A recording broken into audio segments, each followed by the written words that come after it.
हाँ जी, नमस्कार दोस्तों। स्प्रिंग बोर्ड के डिजिटल प्लेटफॉर्म पर आपका फिर से स्वागत है।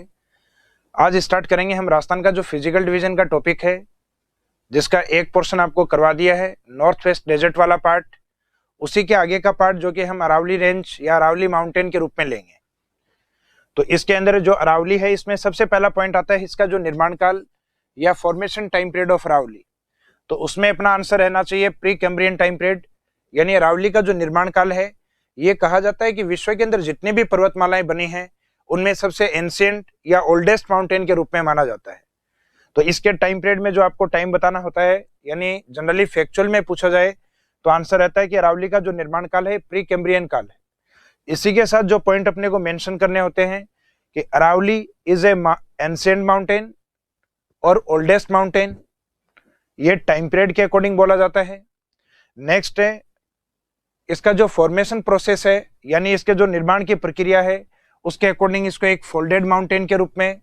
और एट प्रेजेंट में अरावली है, ये कहा जाता है कि अपनी जो मूल अवस्था में थी अरावली, उस मूल अवस्था की वर्तमान में 1/3 अरावली बची है, अर्थात जो 66% अरावली है उसका इरोजन या अपर्दन हो चुका है। तो आज वर्तमान की अरावली को कहेंगे अपन अवशिष्ट पर्वतमाला। तो अरावली के बारे में कहा जाता है Aravalli is a ancient folded और रेजिडुअल माउंटेन, यानी एक प्राचीन, वलित और एक अवशिष्ट पर्वतमाला है। अब एग्जाम में आपका जो क्वेश्चन है उसमें मेन पॉइंट या जो कीवर्ड क्या दिया गया है, उसके अकॉर्डिंग आपको आंसर लेना होता है कि अरावली को एज ए टाइम पीरियड या समय के अनुसार क्या माना गया है। तो उसका आंसर रहेगा आपको एंशिएंट माउंटेन या ओल्डेस्ट माउंटेन। दूसरा, अरावली को फॉर्मेशन प्रोसेस या निर्माण प्रक्रिया के आधार पर कौन सा माउंटेन माना गया है, तो आंसर रहेगा आपका फोल्डेड माउंटेन। और एक लास्ट में है कि अरावली एक अवशिष्ट या बची हुई पर्वतमाला के रूप में एट प्रेजेंट में मानी जाती है। तो अरावली को एट प्रेजेंट या प्रेजेंट टाइम पीरियड में किस रूप में माना गया है, तो आंसर रहेगा इसमें आपका रेजिडुअल माउंटेन, अर्थात एक अवशिष्ट पर्वत के रूप में। तो ये तीनों ही अरावली की विशेषता है, लेकिन आप अलग अलग एग्जाम में देखते हैं इनके आंसर अलग अलग लिए जाते हैं। तो आपके क्वेश्चन का जो कीवर्ड है वो क्या है, समय के अकॉर्डिंग पूछा है, इसका जो फॉर्मेशन प्रोसेस है उसके अकॉर्डिंग पूछा गया है, या एट प्रेजेंट में अरावली है वो किस रूप में है उसके अकॉर्डिंग पूछा गया है। निर्माण के बाद में आता है अरावली का एक्सटेंशन या विस्तार, यानी अरावली किस तरीके से विस्तृत है। तो अरावली के बारे में कहा जाता है कि अरावली जो गुजरात से लेके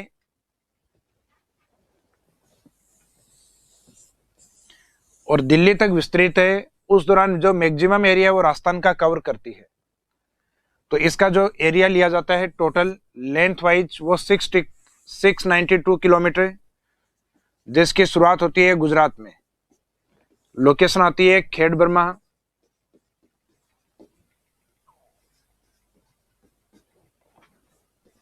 जो कि पालनपुर गुजरात से स्टार्ट होकर और आगे इसका एंड होता है दिल्ली के अंदर, जहां अपने प्रेसिडेंट हाउस अर्थात जो राष्ट्रपति का जो घर है, जहां पे पहाड़ियों को कहा जाता है रायसीना हिल्स।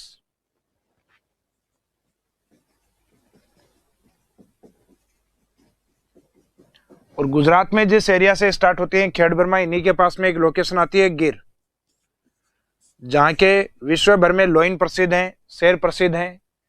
इन पहाड़ियों को नाम दिया जाता है गिरनार हिल्स। नार जैसे अपने लोइन के लिए शब्द यूज करते हैं अपन, तो गिरनार हिल्स से लेके और रायसीना हिल्स तक अरावली है, अर्थात गुजरात से लेके और दिल्ली तक। ये जो टोटल अरावली है ये है 692 किलोमीटर में। और उसमें जो राजस्थान वाला जो पार्ट है ये आता है 550 किलोमीटर, जिसका मीनिंग आता है 80% अरावली। और इसके राजस्थान में स्टार्टिंग जो मानी जाती है सिरोही डिस्ट्रिक्ट से लेके राजस्थान में जिस एरिया से कॉपर या तांबा बड़े स्तर पे निकलता है झुंझुनू डिस्ट्रिक्ट, यहां तक। तो राजस्थान के अकॉर्डिंग अगर इसको पूछा जाए कि अरावली कहां से कहां तक है, तो सिरोही में लोकेशन इसकी आबू ली जाती है, और झुंझुनू की ओर जो तांबे का एक प्रमुख क्षेत्र है खेतड़ी। तो राजस्थान में इसका जो एरिया है सिरोही से लेके झुंझुनू तक, अर्थात आबू पार्ट से लेके और झुंझुनू के खेतड़ी पार्ट तक। और टोटल वैसे अरावली को देखा जाए तो ये खेड़ बर्मा गुजरात से लेके और रायसीना दिल्ली तक विस्तृत है। और डायरेक्शन के अकॉर्डिंग आप देखें तो ये राजस्थान के नदर्न ईस्टर्न पार्ट की ओर और सदर्न और वेस्टर्न पार्ट की ओर आती हुई है, या यूं कह सकते हैं इस साइड से उस साइड में जाती हुई है। इसके अकॉर्डिंग उसकी घटती हुई चौड़ाई चलती है आगे की ओर, और गुजरात की ओर आएंगे तो इसकी जो चौड़ाई है कंटिन्यू बढ़ती हुई चलेगी। तो अरावली किस डायरेक्शन में है, तो जनरल डायरेक्शन बताते हैं इसके सामान्य जो आंसर होता है southern western to northern eastern, कि अरावली दक्षिण पश्चिम से और मुख्यतः उत्तर पूर्व की ओर विस्तृत है।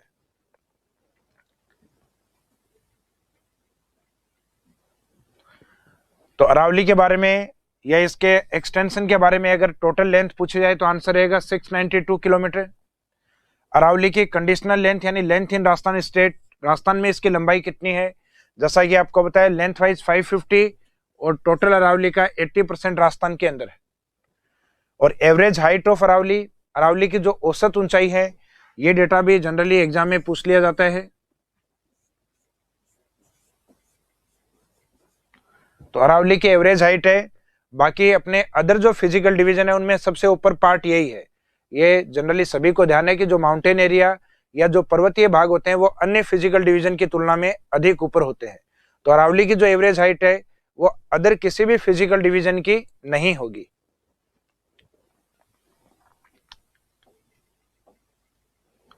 इसके बाद में आता है next point, study of Aravalli, Aravalli का अध्ययन।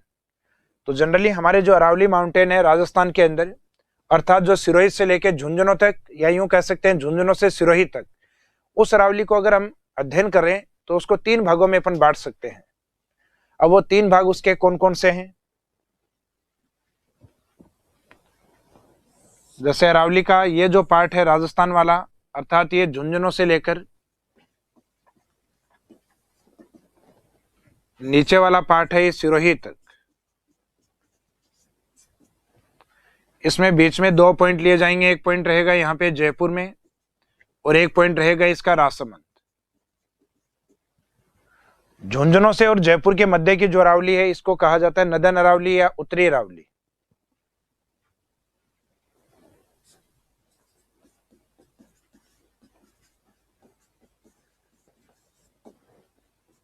एक पार्ट, इसका जो सेकंड पार्ट है जो बीच में दिखाई देता है इसको कहा जाता है मिडल अरावली या मध्य अरावली। ये इसका सेकंड पार्ट जो कि जयपुर राजसमंद अर्थात मेनली अजमेर साइड में है, और जहां पे अरावली आपको सर्पिलाकार रूप में दिखाई देती है यानी स्नेक टाइप। इस कारण यहाँ पे जो अरावली की पहाड़ियां होती है उनको सामान्यतः अपन नाग हिल्स या नाग पहाड़ियों के रूप में भी जानते हैं। उसके बाद में राजसमंद से स्टार्ट होकर और आगे कंटिन्यू सिरोही तक, ये वाला अरावली का तीसरा पार्ट होता है जिसको कहते हैं सदर्न अरावली या दक्षिणी अरावली। तो अरावली को अगर डायरेक्शन वाइज अपन देखें, दिशा के अकॉर्डिंग अगर देखें, तो ये उत्तर वाला हिस्सा उत्तरी, नीचे वाला दक्षिणी और बीच में उसको मिडल अरावली। अब जो नदर्न अरावली या उत्तरी अरावली है उसमें जो हाईएस्ट पीक या इसकी सबसे ऊंची जो चोटी है, ये झुंझुनू और जयपुर के बीच में एक प्रमुख डिस्ट्रिक्ट आता है सीकर डिस्ट्रिक्ट। उस सीकर के अंदर इसकी सबसे ऊंची चोटी मानी जाती है रघुनाथगढ़। इसके बाद में जयपुर राजसमंद, इसके बीच वाला पार्ट आता है अजमेर वाला हिस्सा। अजमेर में इसकी 2 प्रमुख ऊंची चोटी, जिसमें एक माना जाता है गोरमजी को और एक दूसरी मानी जाती है तारागढ़। जनरली आंसर में गोरमजी ऑप्शन नहीं होता तो आंसर तारागढ़ को ले लिया जाता है। वैसे गोरमजी की हाइट है ये ज्यादा है 934 मीटर, जबकि तारागढ़ है इसकी हाइट कम है 873 मीटर, जिसको जनरली अपने बुक्स में राउंड फिगर में लिखा जाता है 870 मीटर्स। इसके बाद में जो सदर्न अरावली है, इसमें अरावली की सबसे ऊंची चोटी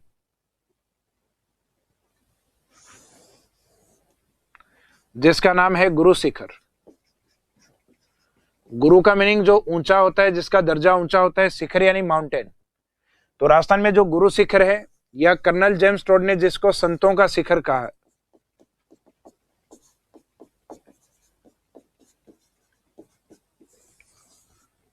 यानी माउंटेन ऑफ सेंट, संतों के शिखर के रूप में किस पर्वत को जाना जाता है, किस चोटी को जाना जाता है, तो आबू क्षेत्र के गुरु शिखर को यह बोला जाता है संतों का शिखर।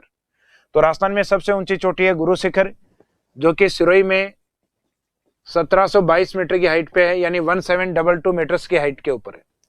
तो राजस्थान में जो अरावली है उसका अध्ययन अपन इन 3 पार्ट्स में डिवाइड करके करते हैं, जिसमें सबसे फर्स्ट जो पार्ट है वो लेंगे अपन नदन अरावली को। अब एक नदन अरावली या उत्तरी अरावली की डेफिनेशन है, इसकी लोकेशन के अकॉर्डिंग दी जाती है। एक तो आपको ये याद रखना है, अरावली में नीचे की ओर सिरोही है और उत्तरी भाग की ओर झुंझुनू है। इसका मीनिंग उत्तरी अरावली आप हमेशा उसको बोलेंगे जिसमें झुंझुनू रहे, सदर्न अरावली आप उसको बोलेंगे जिसमें सिरोही रहेगा, और जिसके अंदर ना झुंझुनू और ना सिरोही डिस्ट्रिक्ट, उस अरावली को कहा जाएगा मिडिल अरावली या मध्य अरावली। तो उत्तरी अरावली का डेफिनेशन होगा कि झुंझुनू और जयपुर के मध्य स्थित अरावली को उत्तरी अरावली कहा जाता है, और इसका जो हाईएस्ट माउंटेन या सबसे ऊंचा भाग है उसका नाम है रघुनाथगढ़, जो सीकर में लोकेटेड। तो इसमें स्टार्टिंग में अपन ने यही लिखा है कि according to study point of view Aravalli is divided into 3 parts. तो एक तो अध्ययन की दृष्टि में इसको कितने भागों में बांटा गया है, अरावली को मुख्यतः 3 भागों में बांटा गया है। इसके बाद में नेक्स्ट पॉइंट आता है कि जो 3 भाग है उनमें से स्टार्टिंग पार्ट है नदन अरावली या उत्तरी अरावली। तो इसके डेफिनेशन है लोकेशन को लेकर झुंझुनू और जयपुर को लेकर। तो northern Aravalli is located between Jhunjhunu to Jaipur. उत्तरी अरावली झुंझुनू से जयपुर के मध्य स्थित अरावली को कहा जाता है, या झुंझुनू से जयपुर की अरावली को माना जाता है। अब इसकी जो हाईएस्ट चोटी है वो माना जाता है रघुनाथगढ़, जो कि सीकर के अंदर है। इसका जो डेटा है ये भी मीटर में मेंशन है, और ये उत्तरी अरावली के पार्ट में एक प्रमुख या हाईएस्ट पीक या चोटी के रूप में ली जाती है। इसके बाद में आपका जो नेक्स्ट पॉइंट आता है मिडिल अरावली को लेकर या मध्य अरावली को लेकर। तो जो मिड अरावली या मध्य अरावली है उसका मीनिंग रहेगा कि जो अजमेर अरावली है, मोस्टली जो अजमेर में एक्सटेंट है या अजमेर में विस्तृत है, उस अरावली को कहा जाता है मिडिल अरावली, या यूं कह सकते हैं कि जयपुर से लेके और राजसमंद के बीच की जो अरावली है उसे मिडिल अरावली या मध्य अरावली के रूप में डिफाइन करते हैं। तो अजमेर अरावली, और दूसरा इसका दूसरा डेफिनेशन भी अपन दे सकते हैं कि located between Rajsamand and Jaipur. तो मध्य अरावली को एक तो मेनली अजमेर के रूप में डिफाइन कर सकते हैं, मीनिंग लोकेटेड मेनली इन अजमेर डिस्ट्रिक्ट, और दूसरा दोनों लोकेशन जयपुर और राजसमंद को लेकर, तो उस अरावली को डिफाइन करते हैं अपन मध्य अरावली के रूप में, जिसमें सबसे ऊंची चोटी मेन डिस्ट्रिक्ट इसमें अजमेर होता है। इसका मुख्य चोटी इसके अजमेर में ही होती है। एक तो है गोरमजी के रूप में और दूसरी है तारागढ़। गोरमजी का दूसरा नाम है टोडगढ़। गोरमजी, इसको जनरली कई जगह अपने ये शब्द भी लिखा जाता है इसके अंदर मोरमजी। तो जनरली ये गोरमजी, मोरमजी, टाटगढ़ ये अजमेर का ही पार्ट है, और मिड अरावली में हाईएस्ट पीक ये है, और सेकंड माना जाता है तारागढ़ वाले पार्ट को, जो सामान्यतः डेटा में 873 होता है। राउंड फिगर में आप 870 मीटर भी इसको मेंशन कर सकते हैं। इसके बाद में रहता है इसके सदर्न अरावली वाला पार्ट, अरावली के दक्षिण वाला हिस्सा, जिसकी डेफिनेशन रहती है located between Rajsamand to Sirohi, अर्थात जो राजसमंद से सिरोही के मध्य है वो दक्षिणी अरावली के रूप में परिभाषित होता है। अब दक्षिणी अरावली वाला जो पार्ट है उसको हम वापस से 2 पार्ट्स में डिवाइड करते हैं, जिसमें आप देखते हैं कि दक्षिणी अरावली वाला जो पार्ट है राजसमंद के बाद वाला, उसमें एक हिस्सा तो इस साइड में जाता है उदयपुर की ओर, और उस अरावली को नाम दिया जाता है मेवाड़ अरावली, और एक जाता है राजसमंद से पश्चिम की ओर अर्थात पाली और सिरोही की ओर, और उसमें पाली का एक लोकेशन आता है आबू, उसके अकॉर्डिंग दिया जाता है आबू अरावली या आबुर्द अरावली। तो इसका मीनिंग है दक्षिणी अरावली की चौड़ाई अधिक होने के कारण इसे अध्ययन की दृष्टि से पुनः 2 भागों में डिवाइड कर दिया जाता है। तो southern Aravalli is again divided into 2 parts. दक्षिणी अरावली को आगे की ओर या पुनः 2 भागों में डिवाइड किया जाता है, जिसमें एक आबुर्द अरावली और दूसरा रहेगा मेवाड़ अरावली।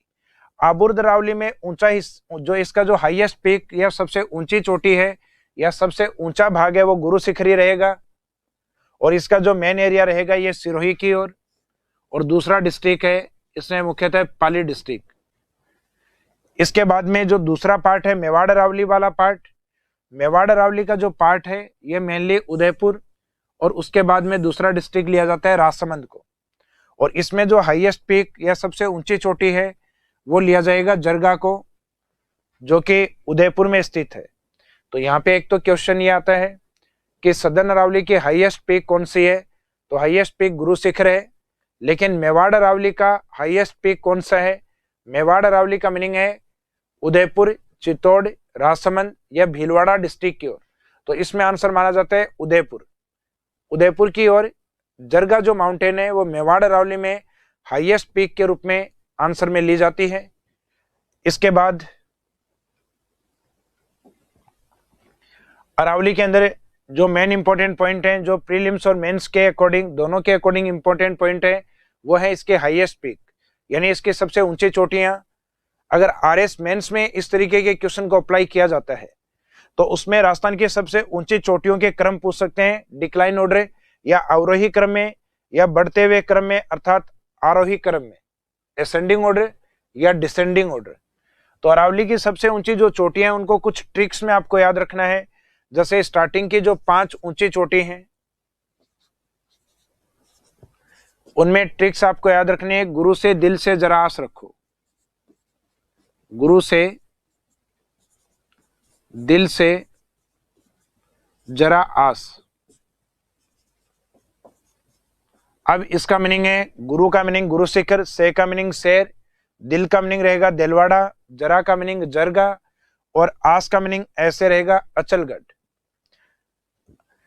अब इन स्टार्टिंग के जो 5 ऊंची चोटियां हैं उनमें से 4 आपकी सिरोही में लोकेटेड है और बीच में एक जो जरगा है मेवाड़ अरावली वाला पार्ट, ये उदयपुर में स्थित है। अर्थात स्टार्टिंग की 5 चोटियों में से 4 में आंसर आपका सिरोही और एक बीच में जो जरगा है उसका आपका उदयपुर। हाइट आपको याद रखनी है, जो मैक्सिमम हाइट वाली है और सेकंड मैक्सिमम है, इन दो की हाइट को आप याद रखना है। यूनिट है इसमें मीटर, यानी ऊंचाई मीटर में दर्शाई गई है। तो सबसे ऊंचे वाला भाग गुरु शिखर 1722, सेकंड 1600 पे कोई यूनिट नहीं है, उसके बाद में है 1500 पे यूनिट। 1500 वाला यूनिट है 1597, यानी 1597 1597 वाला पार्ट।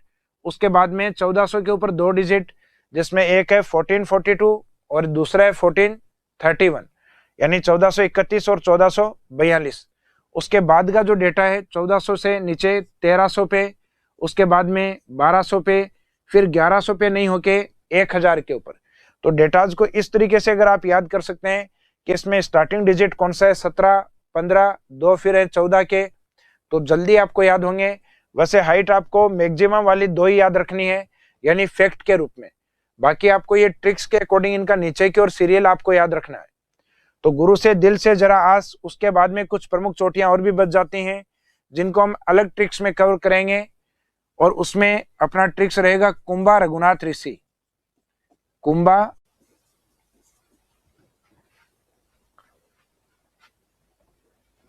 रघुनाथ के आगे ऋषि को हम नीचे रखेंगे। वैसे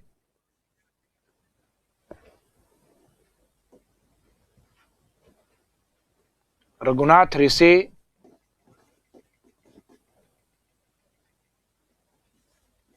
का सजन मोर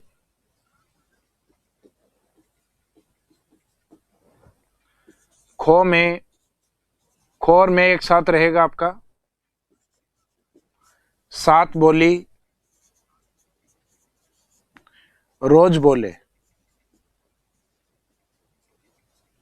तो इसमें अपनी एक ट्रिक्स बनती है कि कुंभा रघुनाथ ऋषि, व्यक्ति का नाम कुंभा रघुनाथ ऋषि का सजन मोर, खोह में 7 बोली रोज बोले। तो ये कुंभा रघुनाथ ऋषि का जो सजन मोर है उसकी क्या आदत है, खोह जगह है वहां पे 7 बोली रोज बोलता है। तो इसमें जो चोटियां हैं उनके नाम रहेंगे आपके, कुंभा रघुनाथ ऋषि के नाम से रहेगा कुंभा से कुंभलगढ़, रघुनाथ से रघुनाथगढ़ और ऋषि से रहेगा ऋषिकेश। और इनकी जो लोकेशन है, कुंभलगढ़ दुर्ग का आपको ध्यान है राजसमंद, रघुनाथगढ़ ये ध्यान है सीकर, उत्तरी अरावली की सबसे ऊंची चोटी जो कि हमने रघुनाथगढ़ के रूप में ली है। ये 1 मीटर का जो डेटा दिखाया गया है उसका मीनिंग होता है 3.281 फीट, क्योंकि कई बार इन चोटियों को फीट में कन्वर्ट करके भी पूछ लिया जाता है। तो आपको कम से कम ये पता होना चाहिए कि आप मीटर में याद करते हैं और फीट में इसको पूछा गया है। तो जो आपको मीटर में डेटा याद है उसको आपको किस में कन्वर्ट कर लेना है, उसको फीट में कन्वर्ट कर सकते हो 3.21 से मल्टीपल करके।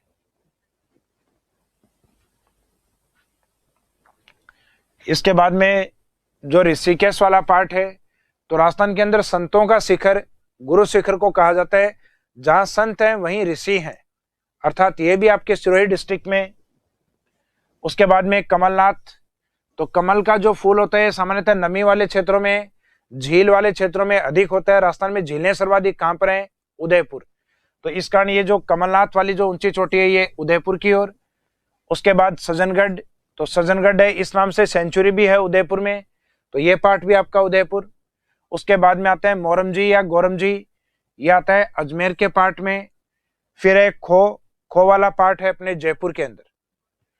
सा, तो सा से मीनिंग निकालेंगे हम सायरा वाला पार्ट है लेक सिटी उदयपुर में। और सात जो अलग अलग किया अपने इस शब्द को, उसमें तय का मीनिंग निकाला जाएगा तारागढ़ डिस्ट्रिक्ट से। तो तारागढ़ वाला जो पार्ट है ये कवर करेगा अजमेर को, या ये अजमेर में स्थित है। उसके बाद में बोली, तो बोली का मीनिंग निकाला जाएगा बिलाली स्थित है अलवर के अंदर। उसके बाद रोजा भाकर, सामान्यतः जिन पहाड़ियों के नाम के आगे भाकर शब्द यूज होता है उनकी लोकेशन अपने जालोर डिस्ट्रिक्ट में आती है। तो जैसे इसराना भाकर, झारोला भाकर, रोजा भाकर, तो गांव के नाम के साथ अगर भाकर लगता है यानी पहाड़ी के नाम के साथ भाकर लगता है तो उसका लोकेशन अपना जनरली जालोर रहेगा। अकेला भाकर शब्द आता है तो आंसर उसका सिरोही लिया जाएगा।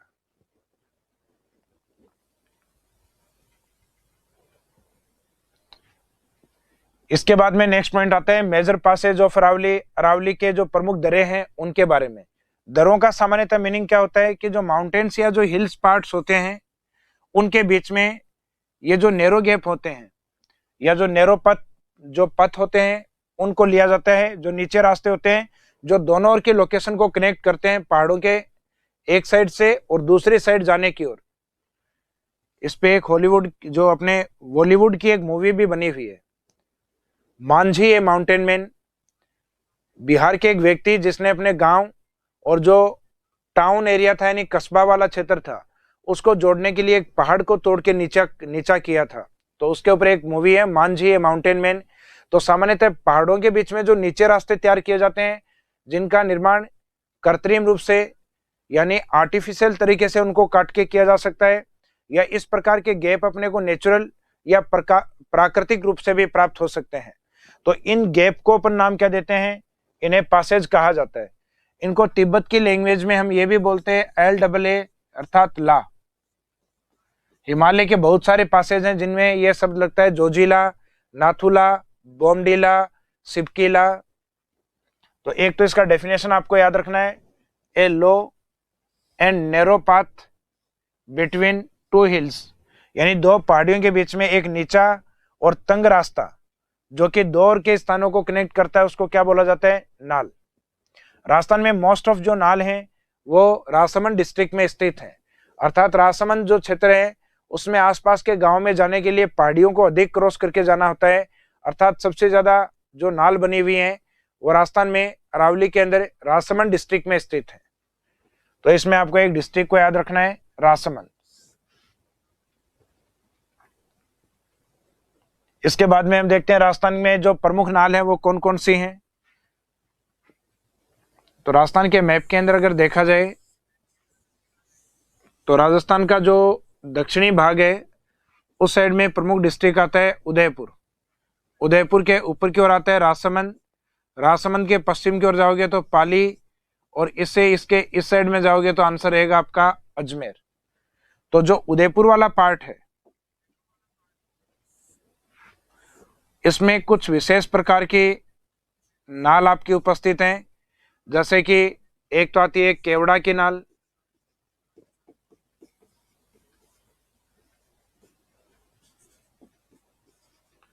एक रहेगा ढेबर की नाल, एक इस एरिया में अपने फुलवारी नाल अर्थात फुलवारी पास, एक रहेगा हाथी नाल, अर्थात हाथी पास। ये जो लोकेशन है ये अपने उदयपुर की है, जिसमें याद रखना आपको डेबर एक पास है जहाँ पे गोमती नदी बहते हुए आती है और एक झील का निर्माण करती है जिसका नाम है डेबर झील या जयसमंद झील। अर्थात वैसे ये जो झील है जयसमंद झील, इसके निर्माता मेवाड़ महाराणा जयसिंह के द्वारा करवाया गया है, जो इसी नाल में होने के कारण जयसमंद लेक का ही दूसरा नाम डेबर झील भी है या उसको डेबर लेक भी कहा जाता है। तो डेबर में केवड़ा का फूल हाथी ने तोड़ा, इस तरीके से आप इसको याद रख सकते हैं। तो लोकेशन कौन सी थी? डेबर। और फूल किसका था? केवड़ा का फूल, अर्थात केवड़ा की नाल और फुलवारी की नाल। और उसके बाद में आता है आपका हाथी नाल। और जैसे ही ये फूल तोड़ा तो ये फूल था जयपुर महाराजा मान सिंह का, मान सकते हैं आप। तो मान सिंह ने मेवाड़ के ऊपर अटैक किया था और उस अटैक का जवाब मेवाड़ की सेना ने उनको हल्दी घाटी में दिया था। तो जैसे ही हाथी ने ये फूल तोड़ा तो उसके बाद में हम मानेंगे जैसे हल्दी घाटी के युद्ध में पहुंचेंगे उसके बाद। और हल्दी घाटी के युद्ध के अंदर क्या हुआ था? हाथियों की संख्या बहुत अधिक थी, हाथी इसमें खूब गए थे। तो आप एक कहानी के तौर पे मानिए कि मान सिंह ने एक हाथी को भाला से मारा और भाले से मारते ही वो हाथी गुड़ा। तो हाथी नाल थी या हाथी पास था तब तक तो उदयपुर में, और हल्दी घाटी में क्या हुआ? हाथी गुड़ा, गुड़ा यानी गिरा। तो हाथी गुड़ा की जो नाल बोली जाती है वो राजसमंद के अंदर है। और हाथी गुड़ते ही वहां की एक जो लोकल नाल है जिसको हम कहेंगे खामली घाट या कमली घाट। तो हाथी गुड़ते ही मेवाड़ की जो कमली है वो आती है कि हाथी कैसे गुड़ा, तो इसको कमली या खामली घाट के नाम से जानते हैं। और कमली किसको छोड़कर आई? अपनी गाय को, यानी गो को याद रखना है, गोरम घाट। राजस्थान में मुख्यतः जहां घाट नालों के लिए यूज होता है वो राजसमंद डिस्ट्रिक्ट है। फिर अपन राजसमंद से पाली की ओर चलेंगे। राजसमंद यानी मेवाड़ और पाली मीनिंग मारवाड़। तो मेवाड़ और मारवाड़ को जोड़ने के लिए अपने को क्या चाहिए? यानी मेवाड़ से मारवाड़ जाने के लिए अपने को क्या चाहिए? तो अपने को चाहिए पग, अर्थात पगल्या की नाल। तो अगली जो नाल है वो है पगल्या की नाल।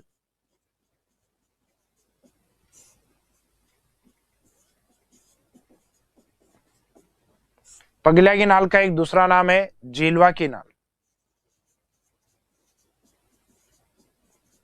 इसको झीलवा नाल भी कहा जाता है।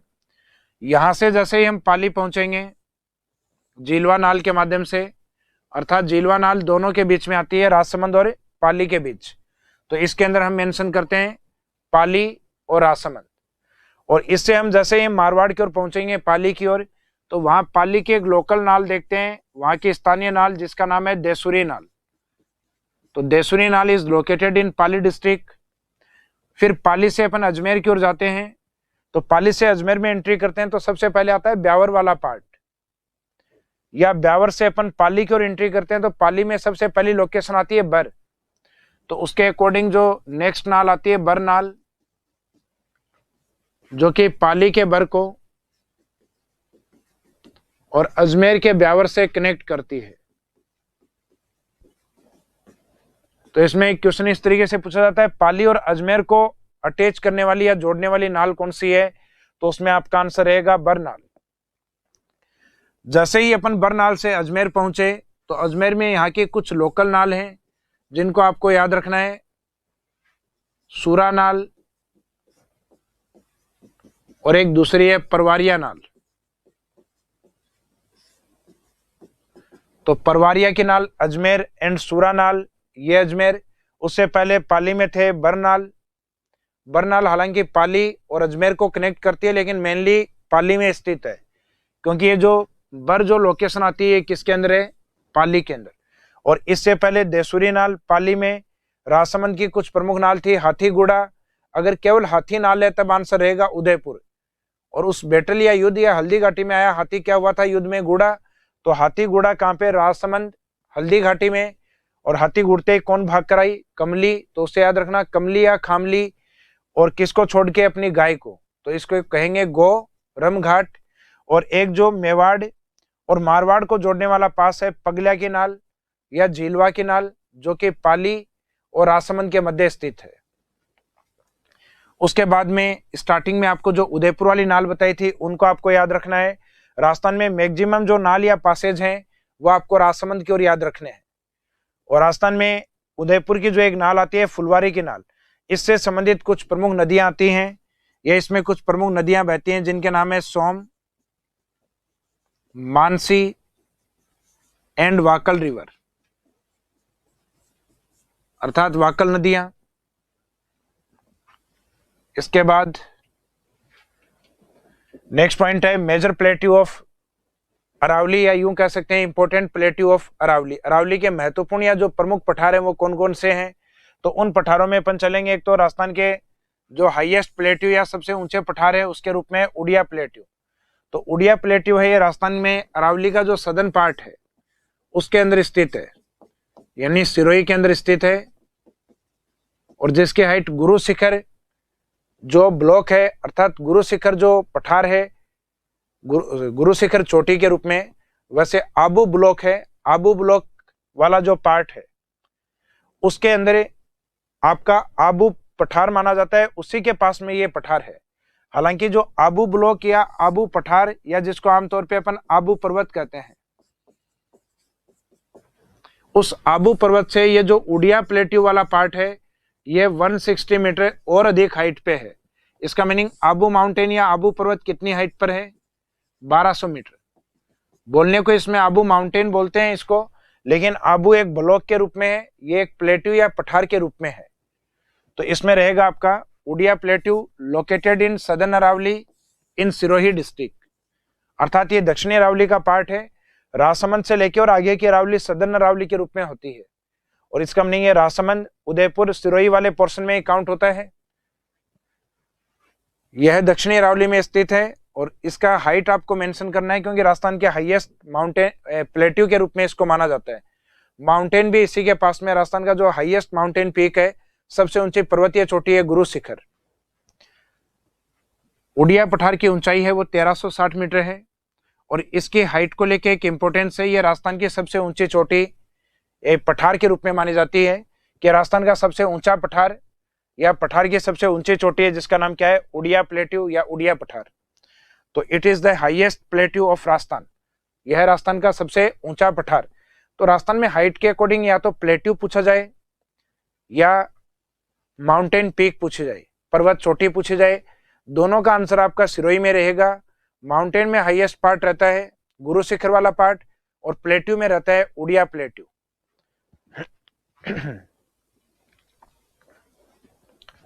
फिर आता है आबू ब्लॉक। जैसा कि मैंने आपको कहा इसमें आबू पर्वत लिखा हुआ रहता है, लेकिन इसका मीनिंग होता है आबू ब्लॉक। तो एक तो कई बार यही पूछ लिया जाता है कि आबू ब्लॉक का मीनिंग क्या है या आबू क्या है। तो Abu it is a plateau, यह एक पठार है, अर्थात ये एक पर्वत नहीं होके केवल एक पठार है। उसके बाद में इसकी लोकेशन अगर पूछे जाए तो आपने जैसा कि उड़िया में लिखा है वैसा ही आएगा।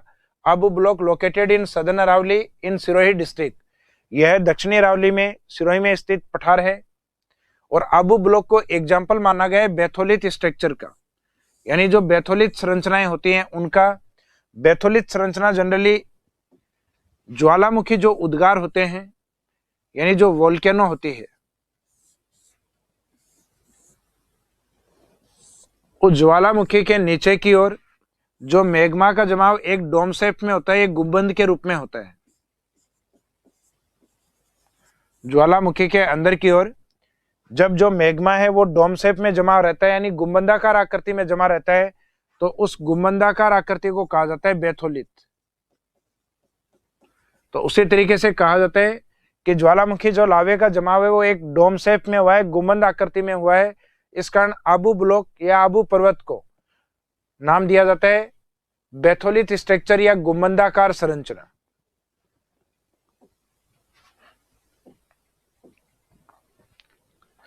इसके बाद में नेक्स्ट आता है बोराट पठार। तो ये बोराट शब्द अपन पहले कर चुके हैं। राजस्थान में जो ज्योग्राफिकल और हिस्टोरिकल जो वर्ड्स अपन ने कंप्लीट किए थे, जो ऐतिहासिक और भौगोलिक शब्दों को जो अपन ने कंप्लीट किया था, तो उसमें एक शब्द आया था भोराट और एक शब्द आया था भौमट। बोराट में एक तो राजसमंद और एक उदयपुर, इन 2 डिस्ट्रिक्ट को कवर किया जाता है, जिसमें राजसमंद की कुंभलगढ़ और उदयपुर की गोगुंदा की जो हिल्स हैं उसके बीच का जो प्लेट्यू पार्ट या पठारी भाग है उसको लिया जाता है। तो ये वाला जो पार्ट है Bhorat, it is located in southern Aravalli from Udaipur. Udaipur से टारगेट किया गया है गोगुंदा हिल्स को टू राजसमंद कुंभलगढ़। तो इसमें राजसमंद के कुंभलगढ़ को टारगेट किया गया है। तो यह उदयपुर गोगुंदा पहाड़ियों से राजसमंद कुंभलगढ़ तक विस्तृत है। और हाइट के रूप में इसकी हाइट मेंशन होती है अप्रोक्सीमेट 1225 अर्थात 1225 मीटर। अर्थात उड़िया पठार के बाद में दूसरा ऊंचा पठार बोराट है, उसके बाद में हाइट आती है आबू ब्लॉक या आबू प्लेट्यू की। लिखने को आबू पर्वतीय लिखा जाता है, लेकिन अपने आप में क्या है, एक पठार के रूप में है।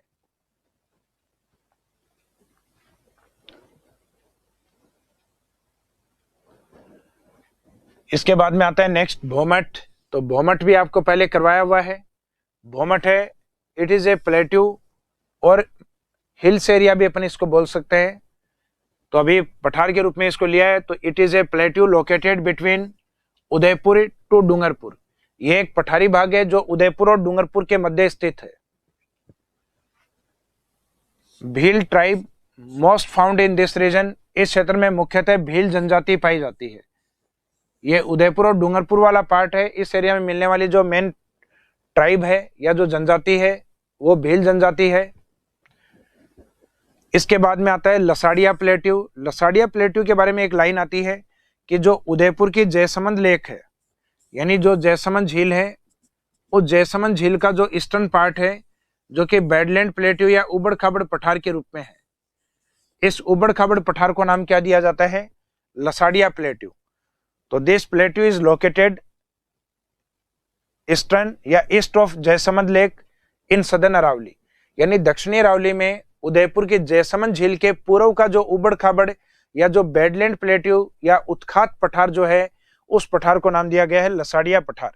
तो लसाड़िया पठार मुख्यतः कौन से डिस्ट्रिक्ट से जुड़ा हुआ है, उदयपुर, अर्थात सदर्न अरावली पार्ट से यह जुड़ा हुआ है। इसके बाद में हम देखते हैं इंपॉर्टेंस ऑफ अरावली। अरावली का महत्व है या इसके जो इंपॉर्टेंट फीचर्स हैं, इसके महत्वपूर्ण जो विशेषताएं अरावली की, जो अदर फिजिकल डिवीजन के पास देखने को सामान्यतः अपने को नहीं मिलती। वो क्या क्या विशेषताएं, क्या क्या महत्व इसके हैं। तो एक तो है इसका कंट्रोल ऑफ डेजर्टिफिकेशन, यानी मरुस्थलीकरण को नियंत्रित करना या मरुस्थलीकरण को रोक लेना। यानी डेजर्टिफिकेशन के लिए ये एक बैरियर के रूप में है, यानी राजस्थान के पूर्वी भाग की ओर मरुस्थलीकरण को नहीं फैलने देती, क्योंकि उसके बैरियर के रूप में अरावली स्थित है। तो इसका सबसे इंपॉर्टेंट जो इंपॉर्टेंस है वो डेजर्टिफिकेशन कंट्रोल के रूप में माना गया है, यानी मरुस्थल को नियंत्रित करने के रूप में माना गया है। इसके बाद में आता है अरावली के बारे में कि अरावली में जो मोस्ट ऑफ मिनरल्स डिपॉजिट है वो आते हैं मेटालिक मिनरल्स। तो metallic minerals maximum found in Aravalli region. Aravalli में मुख्यतः धात्विक खनिज अधिक पाए जाते हैं। उसका कारण क्या है, because it is formed by Dharwad series, यानी ये मुख्यतः धारवाड़ क्रम के चट्टानों से बनी हुई है। और ये धारवाड़ क्रम की जो चट्टानें होती हैं ये होती हैं अपनी जो इग्निस रॉक्स होती हैं, आग्नेय चट्टानें होती हैं उनकी तरह, जिनमें मुख्यतः मेटालिक मिनरल्स या धात्विक खनिज अधिक पाए जाते हैं, जैसे लोहा, सोना, चांदी, तांबा, सीसा, जस्ता, ये सारे मेटालिक मिनरल्स के एग्जाम्पल हैं। तो अरावली में धात्विक खनिज अधिक पाए जाते हैं। उसके पीछे इसके पीछे जो कारण है वो किससे माना जाता है, इसके पीछे जो मुख्य कारण है वो माना जाता है इसका फॉर्मेशन धारवाड़ रॉक से हुआ है। तो एक तो इसमें मेटालिक मिनरल्स यानी धात्विक खनिजों को अंडरलाइन कर देना, उसका रीजन या इसका मेन कोज क्या है, इसका फॉर्मेशन धारवाड़ रॉक से होना माना जाता है। उसके बाद में सेकंड है maximum biodiversity in Aravalli region. Aravalli में सर्वाधिक जैव विविधता है। उसका कारण है इस एरिया में मैक्सिमम वेजिटेशन होती है। मैक्सिमम वेजिटेशन फाउंड हियर, सर्वाधिक वनस्पति क्षेत्र में पाई जाती है। तो जिस एरिया में वनस्पति अधिक होगी वहां बायोडाइवर्सिटी भी आपकी अधिक होती है। उसके बाद में नेक्स्ट पॉइंट लिया जाता है Aravalli is known as water divine line of Rajasthan state. Aravalli को राजस्थान की जल विभाजक रेखा कहा जाता है। जल विभाजक कहने के पीछे इसमें मेन रीजन ये माना जाता है कि अरावली वाला जो पार्ट है वो राजस्थान के ड्रेनेज सिस्टम को 2 पार्ट्स में डिवाइड करता है। इसके ईस्ट की ओर जो रिवर्स हैं जो फ्लो करती हैं इस साइड में, वो जाती हैं बंगाल की खाड़ी की ओर। इस कारण इनको बंगाल की खाड़ी की नदी के रूप में, और इसके वेस्टर्न डायरेक्शन में बहने वाली नदियां हैं ये जाती हैं अरेबिक सी या अरब सागर की ओर। इस कारण इसमें वाटर डिवाइन लाइन है उसके रूप में इसको डिफाइन किया जाता है, इसको परिभाषित किया जाता है। हालांकि इंडिया में बहुत सारी वाटर डिवाइन लाइन है, लेकिन राजस्थान के लिए जो वाटर डिवाइन लाइन है वो अरावली को माना गया है, अपने राजस्थान के ड्रेनेज सिस्टम को 2 पार्ट्स में डिवाइड करने के कारण, जिसमें वेस्ट वाला तो है अरब सागर की नदियों के रूप में, और इसके ईस्टर्न डायरेक्शन की ओर है बंगाल के खाड़ी की नदियों के रूप में।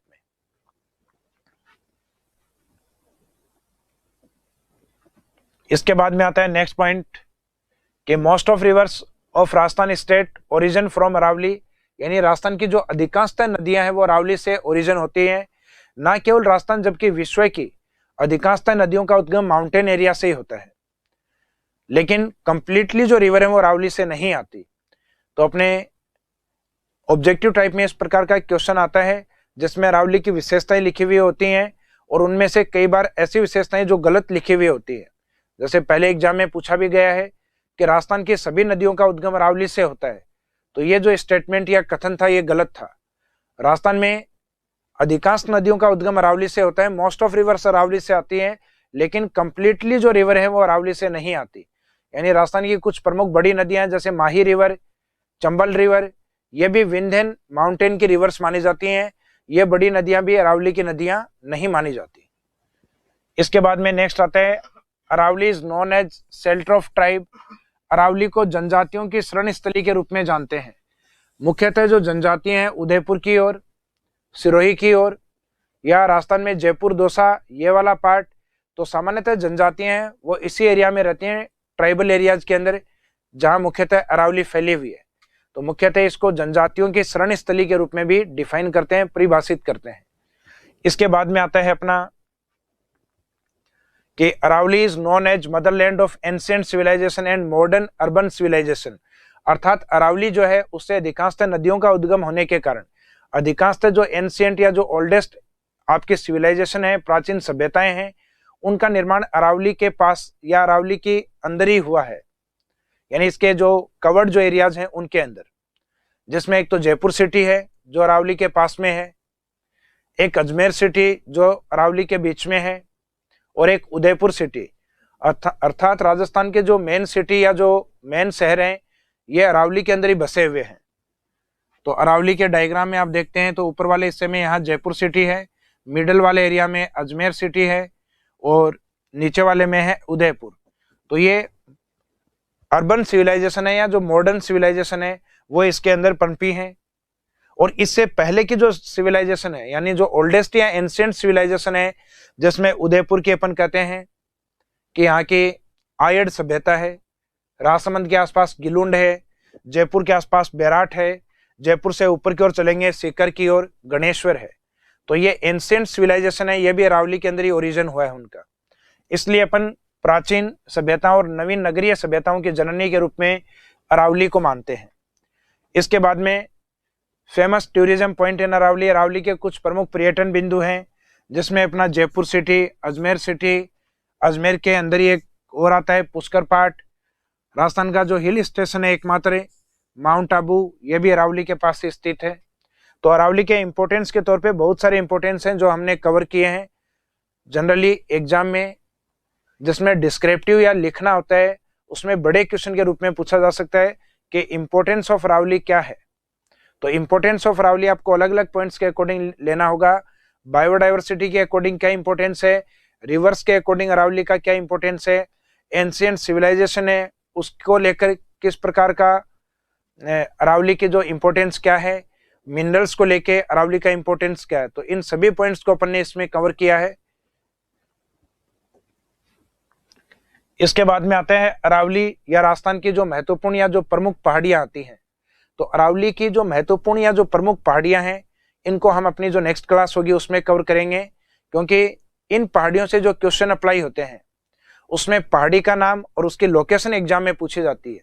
जबकि इससे पहले अपन ने अरावली की सर्वोच्च चोटियां या जो हाईएस्ट पीक है उसको कवर किया था, तो वो अपनी हाइट के अकॉर्डिंग पूछी जाती है एग्जाम में, और ये अपनी लोकेशन के अकॉर्डिंग पूछी जाएंगे। जिसमें कुछ पोर्शन राजस्थान की अरावली के पार्ट होंगे और कुछ पोर्शन इसमें राजस्थान की अरावली की पहाड़ियों के अलावा भी होंगे। तो इनमें कौन कौन सी अपनी पहाड़ियां आएंगी ये अपनी नेक्स्ट क्लास में कवर करेंगे। इस क्लास में इस टॉपिक को यहीं विराम देते हैं। Thank you.